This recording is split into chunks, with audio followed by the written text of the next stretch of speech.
Absolutely, yeah. The experience section is one that is definitely from the old days of it being an online CV. And like a lot of sections on LinkedIn, there's kind of a minimum amount you have to fill in to tick the box. And that's what people do. They just fill in the minimal amount of information and then they leave it. And all I get is where they work, the dates, etc. But there's no information in there.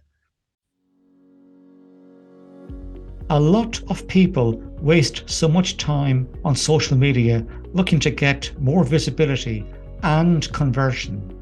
But instead, what they get most of the time are strange requests from weird sources with zero conversion. Studies show in 2022 that the average person spent up to 2.5 hours daily on social media. Studies also show that the more time you spend on social media, the more you are exposed to cyberbullying, social anxiety, and depression. Most professionals tend to spend more time on LinkedIn than on Facebook and YouTube. But in a world full of content overload and unprecedented amounts of information, how could you avoid drowning in the confusion and unprecedented frustration that most people suffer on social media? Today, I have a person called Tony K. Silver who will help you overcome this problem. Tony K. Silver has spent the last 14 years helping people to get results on LinkedIn. Such results like up to 500% increased visibility, increased LinkedIn related sales, and wait for this, approaches from companies you've never heard of wanting to do business with you. Tony, let me start with that point. Is it possible for me to be approached by a company I've never heard of wanting to do business with me? And what exactly do I have to do to make that happen? Yeah, absolutely, John.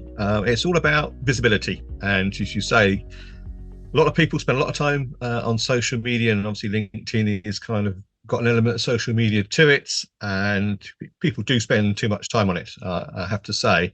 And it is making sure that the time you do spend on LinkedIn is actually doing the right things. That's where a lot of people fall down. It's a very large platform. 32 million people in this country alone are on it. A lot of people have been on it for quite a long time. True. They're not really using it effectively. And to say they're dabbling, one phrase I use is a lot of people on their posting scheduling is kind of throwing mud at a brick wall, hoping something might stick. Of course, it never does. So getting approaches from people you don't know it's around the three core elements that I talk about. One is when they find you on LinkedIn, what is it they see? Are they going to be engaged with what we call your top card, which is the bit that everyone sees without having to scroll? Second thing, are you coming up in the search results? Because that's what they're going to do. They're going to put in what it is you do, and hopefully you'll come up in the searches. And then lastly, your activities. Yeah, as I said earlier, the posting side of it.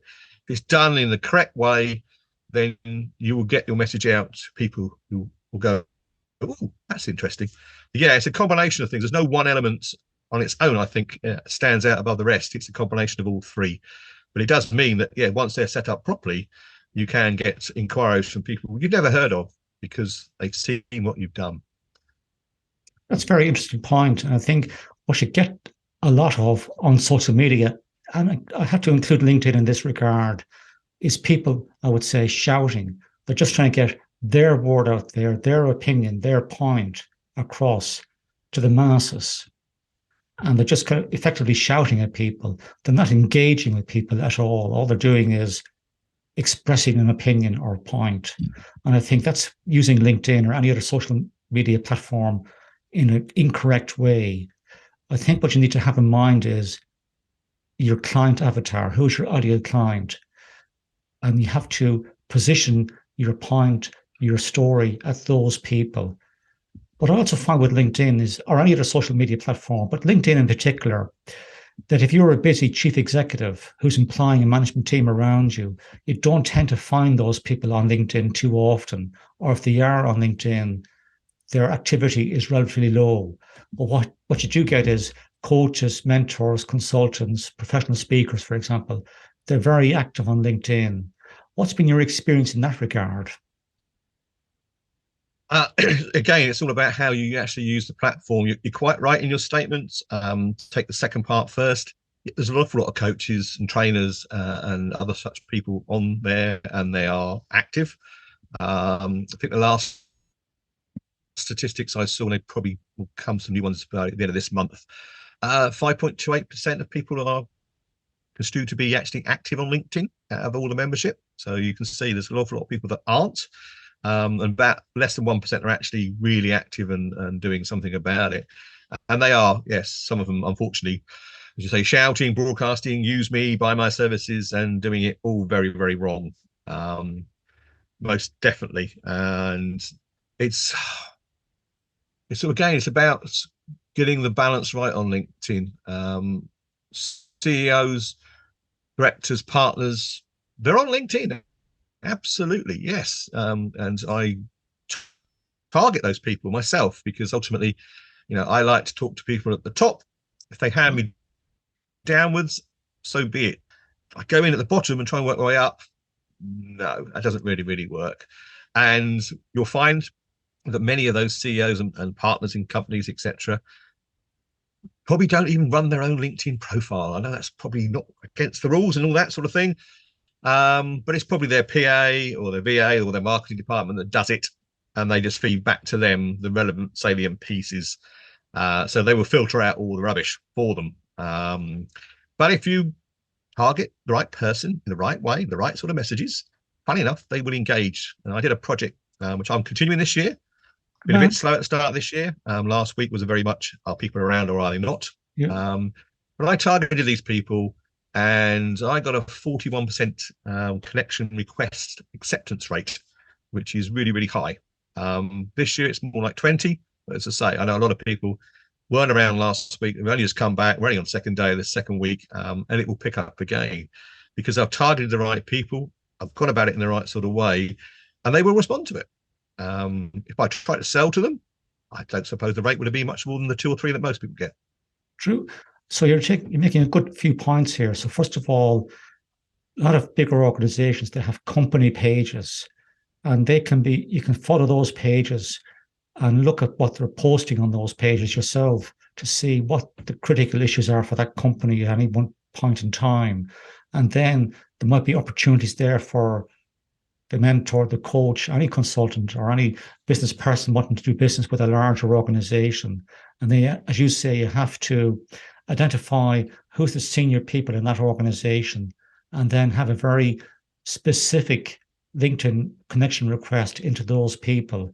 You don't want to have a one size fits all LinkedIn connection request because that just turns people off. You have to give a person a reason why you want to connect with them. Perhaps something on their LinkedIn company page has struck a chord with you, or you see that as an opportunity to do business without trying to sell to those people. So I think what you're saying there is do your research and make sure that you have very, very specific connection requests into people. And that's what gets your connection request acceptance up, you know. I saw an interesting post there the other day on LinkedIn by yourself, Tony, and what it said was it was alluding to the fact that LinkedIn are now getting after people who, for example, have on their name, say, John Burns, professional speaker and career coach. And they're asking people to change that. Otherwise, you're in danger of having your LinkedIn account suspended. Can you talk about that a bit further, please? Yeah, absolutely. It's been around for quite a while. Now LinkedIn's been around since 2003, and as we know, originally it was set up by 5 guys in America who were all in the HR space. But it's grown. It's 878 million or something like that now, and I haven't checked today's figure, but it does grow at 3 per second. And we all, when we joined LinkedIn, we agreed to this user agreement. I've yet to find anybody who's agreed with me that they've actually looked at it before they, oh yeah, just get on with it.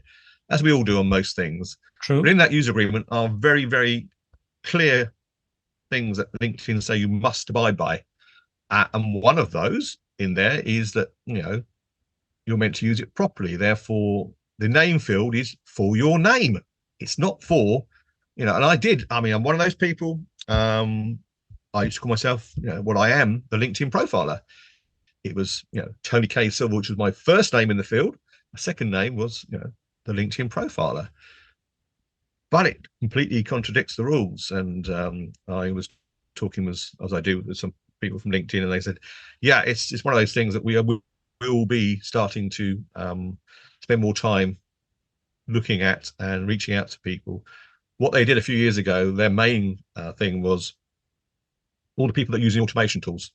Okay, that's one of the biggest things you shouldn't do on LinkedIn is use an automation tool. It clearly states in the user agreement you should not do it, along with also giving your passwords and login details to someone else as being probably one of the other top three.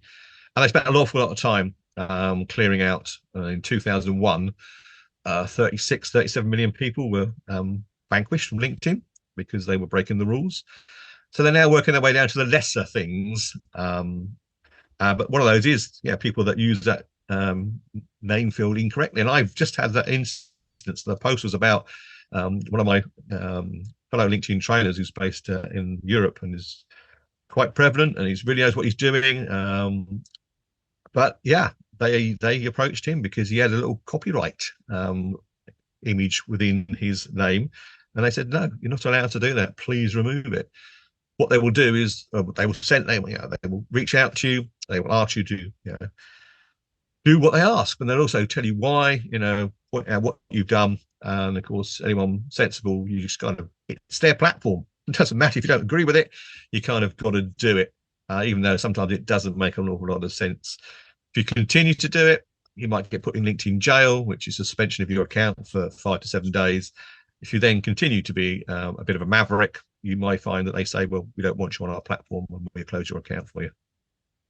Okay, so moving on from that then, let's say a person has academic qualifications. So could you have, for example, John Burns, MPSA, having the letter member of the Professional Speaking Association in your name field? Absolutely. They have no problems with, Bachelor of Science and all the, I have a lot of accountant and lawyer people within my connections. They are one of my ideal markets to work in. They have loads of names, numbers, and letters after. They're all official. They are an official body. I am actually, a fellow of the Chartered Management Institute. I could use that, and I'll be completely okay to do so. I don't, because it's not relevant to my role. But those are sort of things that are okay. And if, like I do, using your middle name, it's my middle name. I use it as an initial. It's part of my branding. But again, they're okay with that because it is part of my official. But when you start calling yourself things that you're not and aren't official titles, that's where they get a little bit up. And again, with the guy with the, some people are trying to trick automation tools, and I understand why. Because when an automation tool sends something to you, but you've got a slightly different icon in there, it will show up because they will copy and paste it into the automation. And John Burns with a copyright after it, you'll know darn well it's been automated. But again, unfortunately, yes, the rules are a bit black and white sometimes. Okay, so moving on to the headline then on LinkedIn, what is the ideal headline? The audio headline. This is part of it's now, I was going to say last year, it's the year before, when creator mode came into LinkedIn, around about October 2021. They launched this new creator mode, and part of that and a few other things around that time, they did an awful lot of changes. But the audio headline was really for people who had hard to pronounce names. Now, no disrespect to me and you, ours aren't that hard to pronounce, fairly easy. But when they did it, they set the field at 10 seconds. Well, I don't quite know anyone who's got a name that takes 10 seconds to say. Some of my Sri Lankan contacts have got quite long ones. And yes, I would need the pronunciation tool to understand how to pronounce it. But we saw fairly soon cottoned on to the fact that, John Burns, Tony K. Silver, 1.5 seconds, maybe less than that. What are we going to do with the rest of it? We can either let it be just white noise, or we can actually say something. So where I said don't use it in the typed headline, John Burns, and with a title after it, or me, Tony K. Silver, the LinkedIn profile, you can do that. So mine will say something like, LinkedIn profile are showing people how to save time but get better results on LinkedIn. And it's perfectly acceptable. You get the loudspeaker after your name, and people are curious. Yes, when people have got those hard to pronounce names, then they will obviously click on it to understand how to. But with me and you, they go, well, why has he got it? They click on it, and then we'll get a 10-second audio clip, which obviously will help us. It's a curiosity thing. I think they're not overly worried about it because it's not really abusing it. It's just being clever. True. Okay. So moving on to your about section, what constitutes a good about section on LinkedIn for people? About section, first of all, anyone out there, it's currently runs at 2,600 characters. So you might want to look at yours because a lot of people wouldn't be at that kind of number. And it's because traditionally LinkedIn, who are now owned by Microsoft and have since 2018, they don't tell you. They update things and they won't tell you. And it was 1,600. It went to 2,000. It's now 2,600. So first of all, yes, you've got a lot of opportunity, but a good about section is actually split into two. When you look at someone's profile and you go to their about section, you'll notice there's a little see more at the end of the fourth line. Yeah. That is a split. Now, if you don't want anyone to read the other part of your about section, they've got to push that see more button. So in my opinion, I will use that first 4 lines to give them good reason to press that see more button. Good man. And like a website, and also my headline, I'm talking to my ideal client. I'm not saying I do this, I do that, I'm wonderful. I talk to them. Are you struggling with this? Would you like to know about this? Sort of things where my ideal client's going to be going, yes. So when they get to the fourth line and there's a see more button, they want to see more. They want to know about how this person could potentially help them with their pain.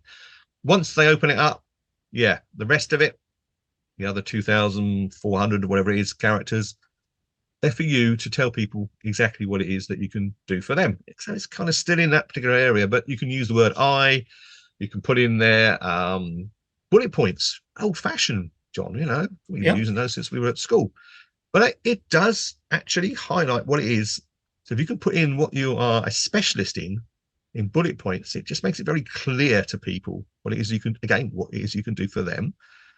Construction, short, sharp paragraphs. You could put 2,600 characters in 2 paragraphs, and it's probably very correct English, but people aren't going to read it. They take one look at it and go, that's too heavy. The short, sharp paragraphs really, really work.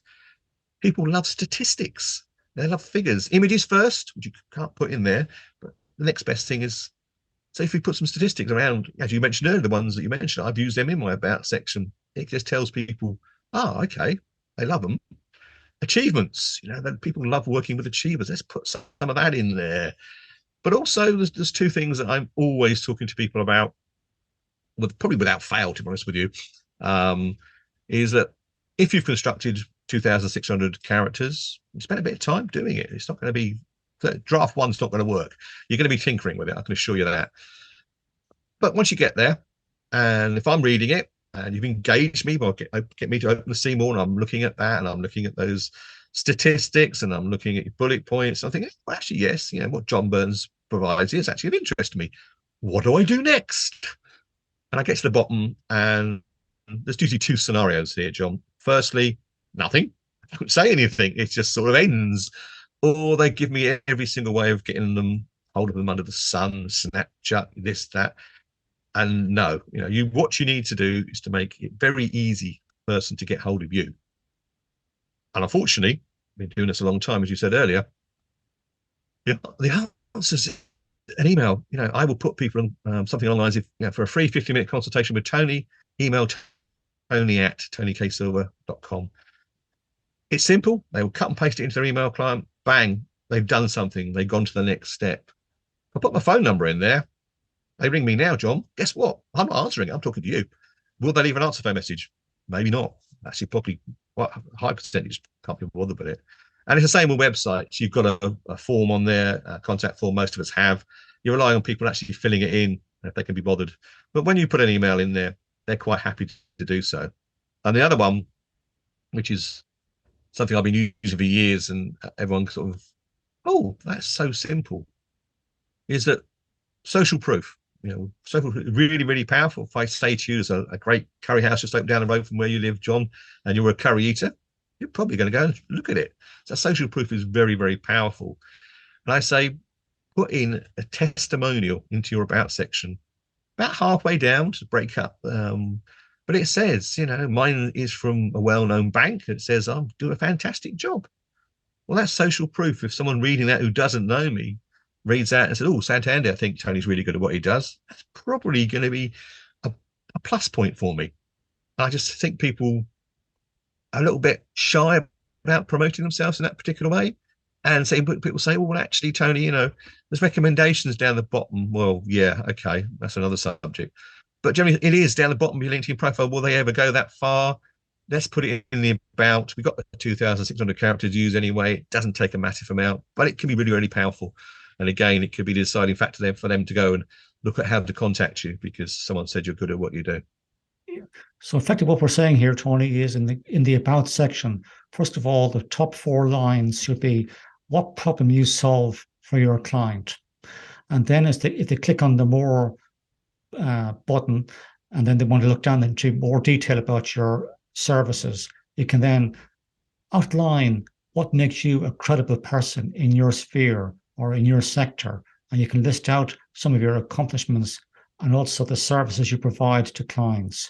That establishes your credibility as a mentor, coach, professional services person.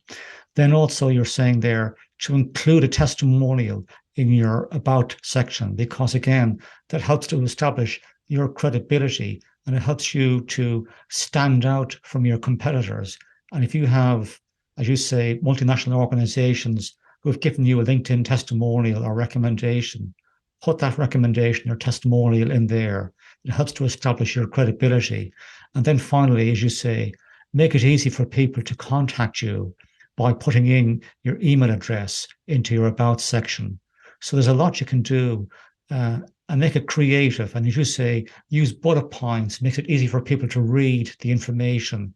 You don't want, paragraphs of text that just puts people off because let's be honest about it, a lot of people are time poor. Moving on from there to the so-called work experience section. For a lot of people, I think they probably use it like a CV. I think you should try and use it more to talk about your more recent positions. What's your opinion on that? Absolutely, yeah. The experience section is one that is definitely from the old days of it being an online CV. And like a lot of sections on LinkedIn, there's kind of a minimum amount you have to fill in to tick the box. And that's what people do. They just fill in the minimal amount of information and then they leave it. And all I get is where they work, the dates, etc. But there's no information in there. But when they go and edit it, you have the ability to add detail in there. You can add information about what it is you did there, what your responsibilities were. Tell people a bit more about what it is you did in that particular role, and it will show when people look. Two lines show, and guess what? At the end of the second line, there's a little dot. See more. Yeah, brilliant. Get them to push that and see the rest of it. But also, for a long time, there's been the ability to add links in to either media or to websites within that. So if you could put a link to your website for that particular company in there, if you so choose, or an information sheet or something like that, Very it good. kind of it helps. But the thing they did not late, probably middle of last year now, is that I was always never really keen on the skills section. It was like a random list of things that most people weren't even aware of what their skill set was. And most of them decided that actually, when I pointed it out, that half of them didn't actually work anymore because they were from past jobs or LinkedIn had sort of given them to them. But now you can actually add in 5 skills you can add into each role, which I think makes an awful lot more difference. So when you look at my profile or anyone else who set it up, you get those basic information. You then get some lines about what I did. You get the 5 skills that I use to provide that, and you get a couple of little links. There's a lot more about the experience session rather than it just being part of my CV, which, yeah, it was. And absolutely, you're spot on with that. Very good. What about LinkedIn recommendations and testimonials? Are they any use to people? Absolutely. This is one of my pet subjects. I talk about it on a regular basis. I sort of post about it on a regular basis. Now, recommendations, again, I go back to the same word as I used before, social proof. Um, it is social proof. It's LinkedIn's built-in social proof. Oh yes, I admit it's down the bottom, etc.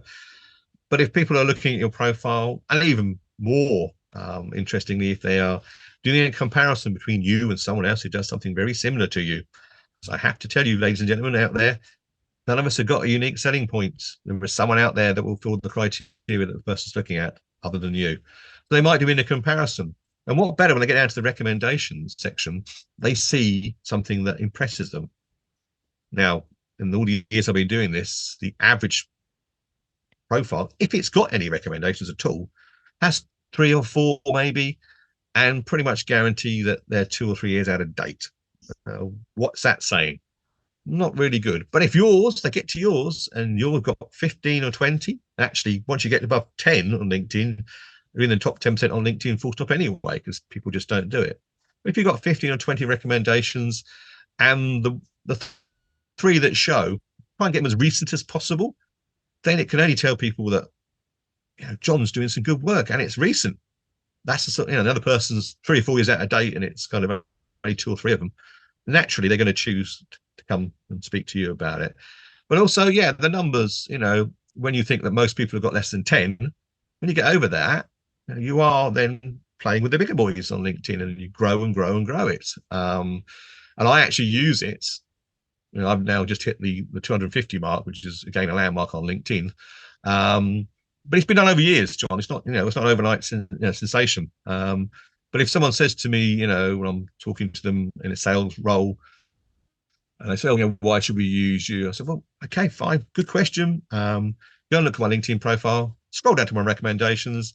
You find 250 of them, approach any of them to see what it was like working with me. And yeah, it's really powerful. I don't think anyone's ever done it because they don't have to. They look at it and go, okay, yeah, that's fine, you know, because he couldn't fake 250 recommendations. But you know, it's very powerful. Yeah, we have people we know that have got more. And as I say to people, if you can get those last 3 that show as kind of, you know, recent as possible, so just ask on a regular basis. And one tip I give people: don't think it has to be a paying client. It doesn't have to be. You know, so I'm a great giver and a great helper of people. I do lots of little workshops here and there and talk at networking events and in breakout rooms. I give people up-to-date tips. That's good reason to ask someone for a recommendation. And it allows me to ask 8 to 10 times a month. And therefore, I'm pretty much guaranteed that the 3 I need for that current month I'm going to get. And they're not all paying clients. They don't have to be. So don't, and because I have 1 or 2 clients say, well, I only work with 2 or 3 big clients. Therefore, I only have so many contacts. Once I've asked them, I've run out of ideas. Well, no, you know, there are other things that you can do. Yeah, because if you're giving free advice to people, you're fully entitled to ask for a LinkedIn recommendation in return, because you've given them the benefit of your experience, your knowledge. You're entitled to ask for something in return if it's not a monetary reward. I agree with that. So I think the tips here for people are, in terms of the LinkedIn skills section, make sure your skills are relevant to your current role or job. And then in terms of testimonials, get into the habit of asking for testimonials from people or recommendations, because there's no point leaving big gaps between LinkedIn recommended your LinkedIn recommendations of, you know, 6 months, a year, 18 months.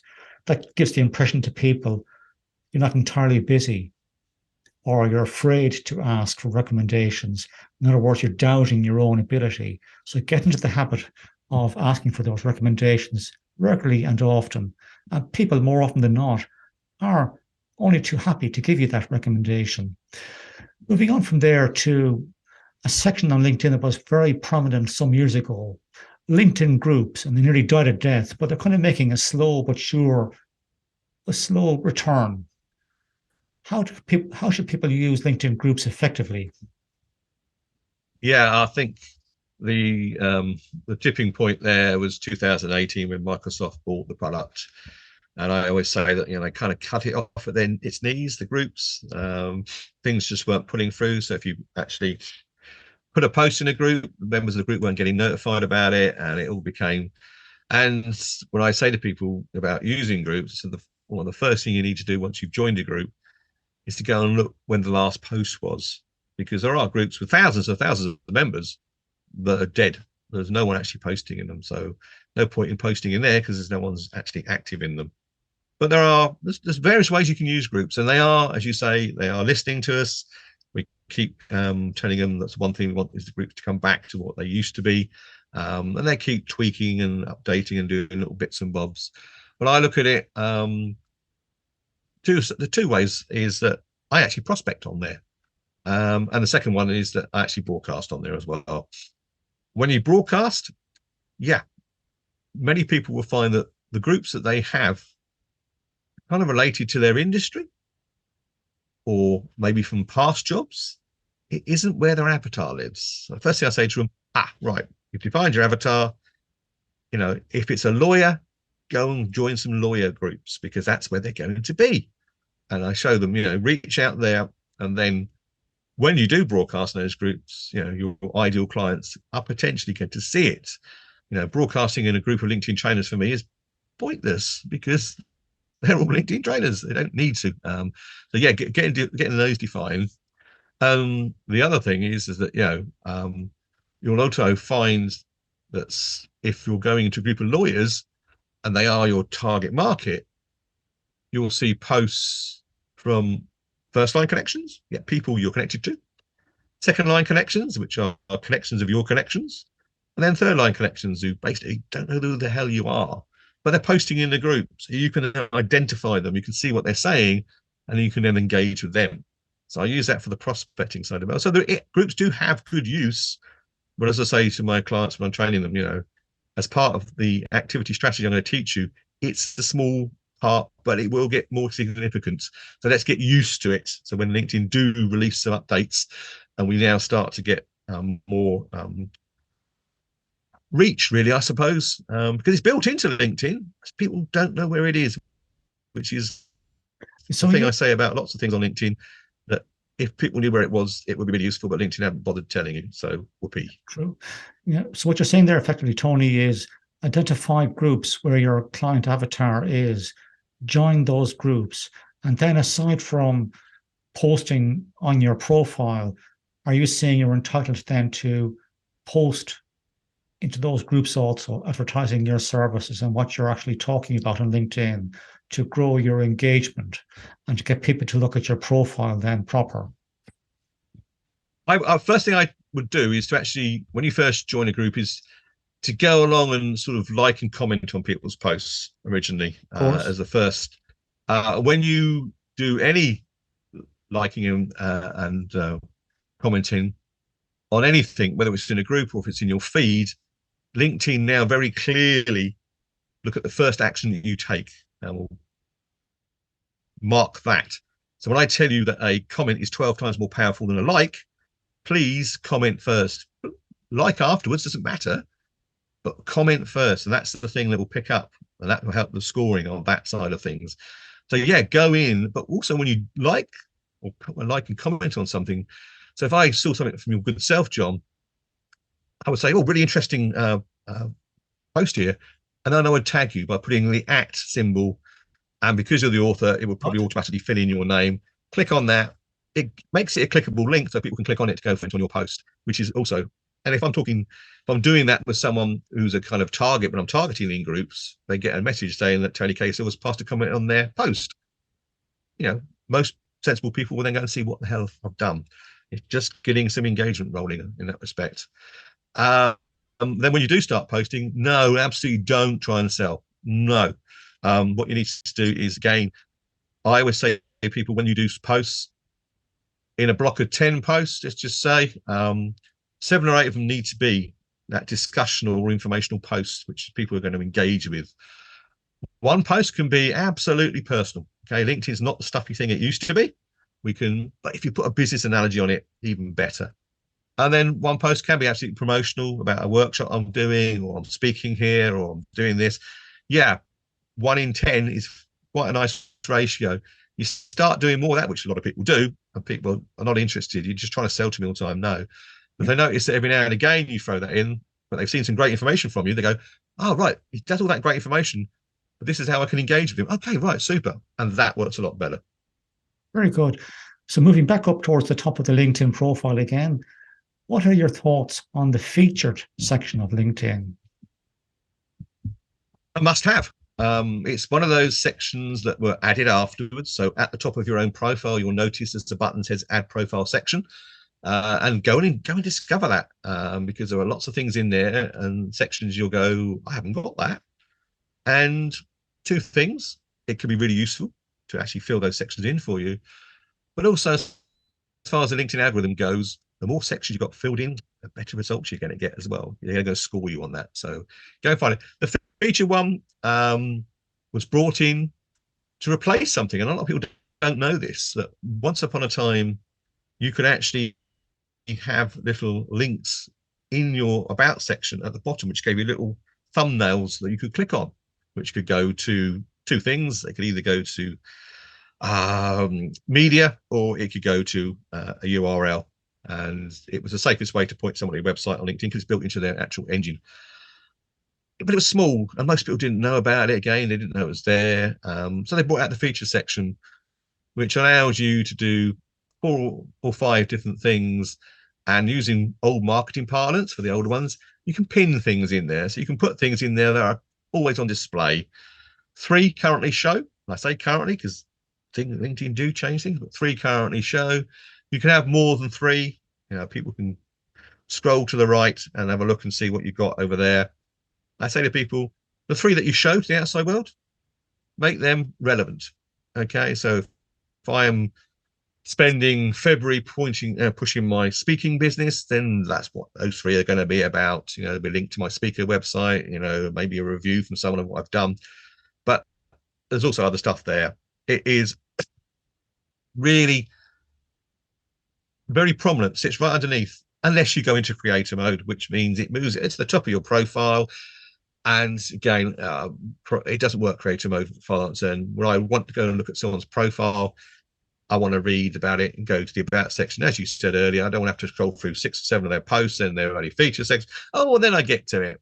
There are lots of things about the creator mode that don't work.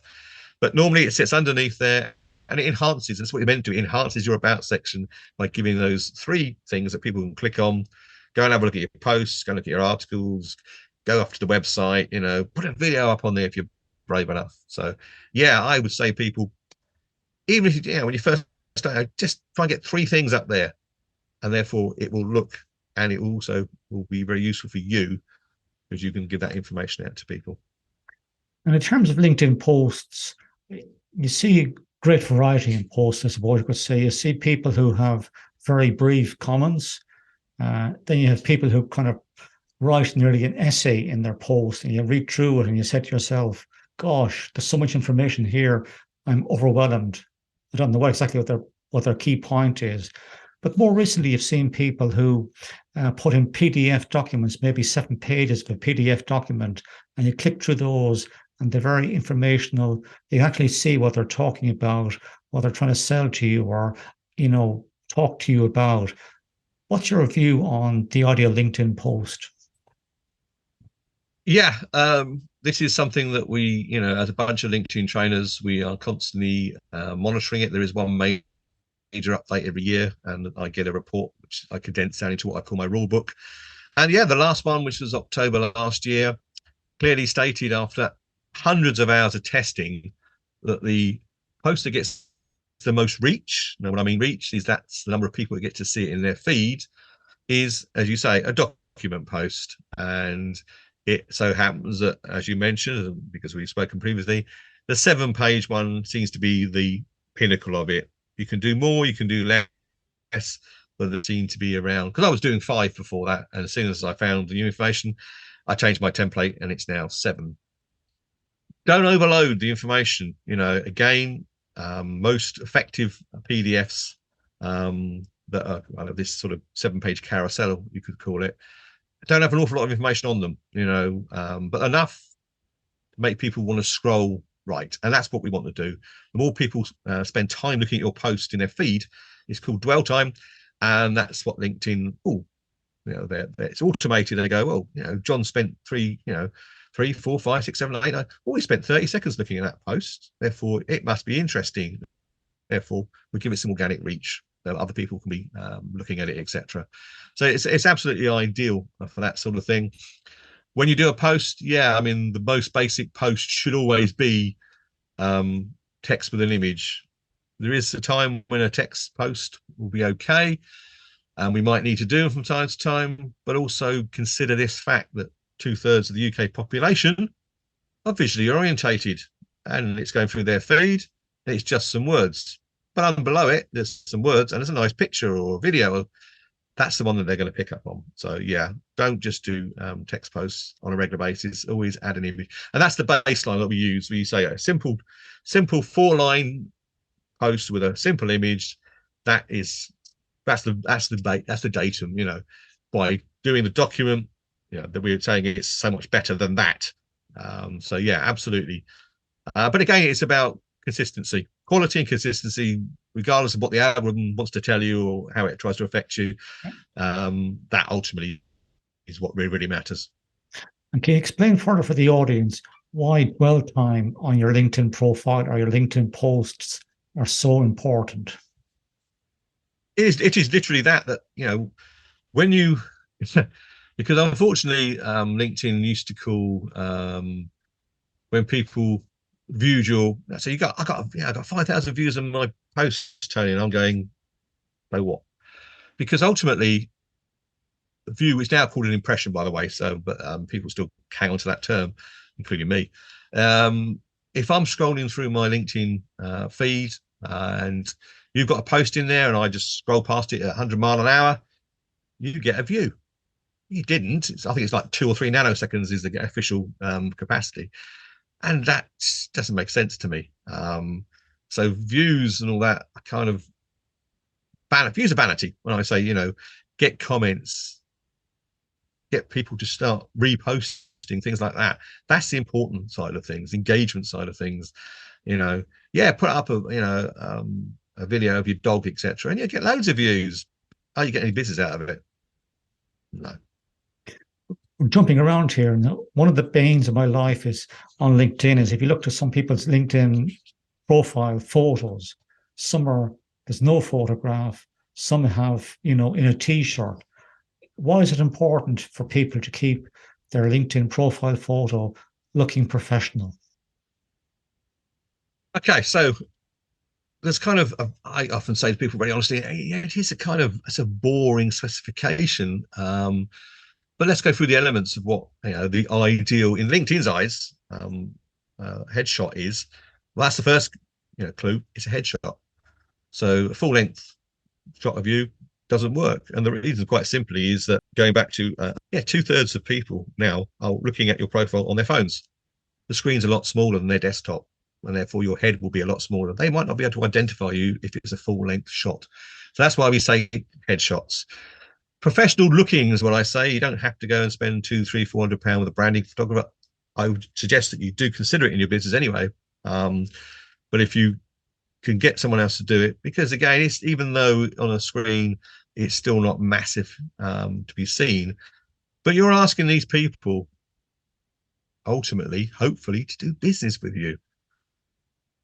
So you need to look professional in my book. Now, yes, there are some creatives out there. So I'm not saying you need to, tie, shirt, jacket, etc. If your avatars don't do that, if you're in the creative industry and it's all polo shirts and roll neck jumpers, if they're their ideal target market, then you're absolutely fine. But make sure it's a headshot, so it's cropped just sort of below the neck. It's current, please. I often meet people. I could like now. You're on a call with someone, you're looking at them and you're looking at LinkedIn profile at the same time and you're going, is this even the same person? Well, obviously the person I'm talking to is the up-to-date version, but the picture is out of date. Well, if that's out of date, what else about a LinkedIn profile is out of date and not accurate?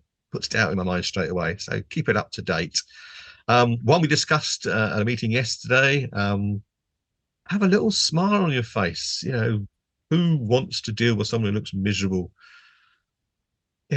when you meet for people the first time, you're going to smile, otherwise you're not engaging them full stop. And talking about engagement, eye contact, please. Again, if we meet, as we do from time to time, John, a meeting, I'm going to look you in the eyes when I first meet you. I'm not going to look over your shoulder because that's very rude to start with. But some people have decided you don't need to look at the camera when no, it doesn't work. Again, you're putting people off. You want people to engage with you. Therefore, dress appropriately, up to date, have a little bit of a smile. I'm not talking about a full grown set of teeth shining at me, but look as though you're approachable. Smile with your eyes if you have to, like I do.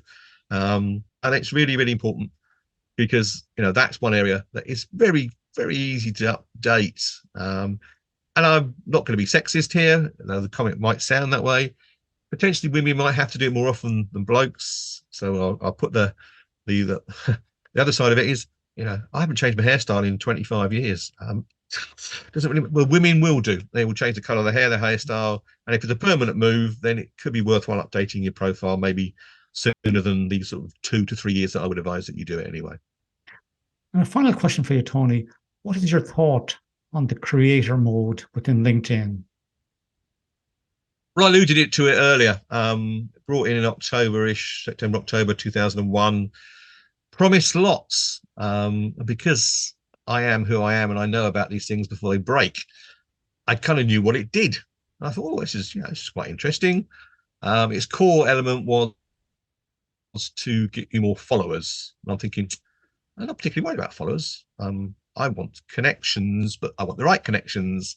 And also the number of posts that a follower will see compared with a connection are a lot less. I didn't quite understand. It didn't really work for me. And then when you went into it, it rearranged your profile order, which again I alluded to earlier, and it doesn't work. They put in some talks about, and you've got some hashtags that you can enter and put it up the top, but they're not clickable. That's a bit pointless. In fact, we have already had official confirmation from LinkedIn they're going to change that, and they will be clickable at some stage. Number of followers come up next to your connections. Well, that was quite nice. Then you have this cover story. So if you go onto someone's profile, you might see a quick 3-second video clip behind their headshot, which then disappears. Oh, what was that? Well, actually, what it is a full-blown 30-second video with audio. But how do you access it? Another one of those things that LinkedIn, good idea, but I don't tell people how to do it. Unless people like myself tell people how to find it, then they're never going to see it. So again, it didn't really work. And then, yes, reordering it so I get the feature section. If you've got a feature section, if you haven't got it, then that kind of is also a bit pointless. And I get the last 6 activities you did before I get to the about section. So for me, it's a mode. It has a button. You can turn it on and off. So yeah, have it on from time to time, turn it off to suit. They do continue to tinker with it. They did put up that little link where you can put a link in there directly to go to a website. Well, that's in your contacts, which is about 10 millimeters further away. Again, what was the point? So no, I must admit, it's a mode. I do turn it off more often than not. There will be some other people that say great, and if you're looking for lots and lots of followers rather than connections, and yeah, it really is set up that way. But for me, wanting to build my connections of people that I want in my network, and that's one thing I'm just about to change this year, then I turn it off and leave it off. If they come up with any, I've got nothing in the pipeline to tell you about in the way of changes on that front. And if I do, and they start to make it more usable, I might use it more. But at the moment in time, I don't. This has been a very interesting conversation today about LinkedIn, Tony. So what I've taken away from our conversation today are, firstly, your profile photo. Make sure it's up to date, it's professional, there's good eye contact, and you're smiling. That shows the people who are looking at your LinkedIn profile that you are an engaging person. Secondly, in terms of your headline, make sure you're talking to your ideal client or prospect. In terms of your about section, you're entitled to use up to 2,600 characters. So in the top 4 lines of your about section, make sure you're telling your ideal client what problem you solve for that person. And then you can use bullet points to outline your achievements, your accomplishments, and your services. Make sure that people can read it easily. You don't want to have too much text because it just turns people off. Also, ensure you have a very good testimonial or recommendation included in your About section. In terms of your featured section, make sure you keep it up to date and you have potential services going to the future outlined on that feature section. Use your posts strategically. Use short text posts with pictures in them, but also use posts that have PDF documents with 7 pages in them that have that have only a small amount of text. They help to increase the dwell time on your LinkedIn profile and your posts. In terms of your recommendations also, it's very important to keep them current, keep asking people for recommendations. And as Tony said today, you don't necessarily have to have done paid work with a person to ask for LinkedIn recommendations. And then finally, be strategic about the groups you're joining. Join groups where your ideal client lives, not where your competitors live. And then get to know people in those groups. Comment on their posts. And then if you want to, you can like those posts. Then also you can put your own comments or your own posts into those groups. And that helps you to grow your followership and your connections, and also helps you to grow your LinkedIn profile viewership within your LinkedIn account. So there's a lot of things people can do wisely without actually going down the route of the LinkedIn premium account. You can do all of these things on the free account. Is there anything else you'd like to say to the audience before I let you go, Tony? Absolutely. Yeah, people ask me, Premium Sales Navigator, they're the 2 extra levels that you can purchase. As you say, everything I've told you today and everything I teach my clients is all around, this is in the free version. There are some things that people say to me, oh, I need to go and spend £50 a month on premium because X, Y, and Z. And I go, no, you don't. I can show you how to use it in the standard. There is one I can't, and that is that there are some restrictions on the amount of messages that you can send, etc., which are higher in the paid version. But I strongly suggest if you're sending out messages where you get a message from LinkedIn saying you run out, you really are hitting it. In which case, if you're doing that on a regular basis, then maybe you need to. Sales Navigator, fantastic product. It's what I use. This is why I'm doing a lot of my targeting through it. But it's it's expensive. If you don't know how to use it, it takes a while to learn how to use. And then also you've got the output. You've got to do something with it. You've got to take that action. There's no point in putting this lead search in and come up with all these wonderful results if you don't actually do something about it. So it's also a time consumer. So for many micro businesses, smaller businesses, which I always say don't have a Bob. Bob is this guy who's actually got some time on his hands in the office to do this sort of thing. For most of us, it's potentially one of those things that was a good idea that you could actually end up regretting doing. But say a lot of things that, and even in the search engine on LinkedIn, go and discover the all filters button on your standard search box, because you'll find that there are 10 or 11 filters in there which you can filter down again and get far more accurate results. Because I guarantee HR directors, one I always get asked for, it's 3-4 million of them on LinkedIn quite easily.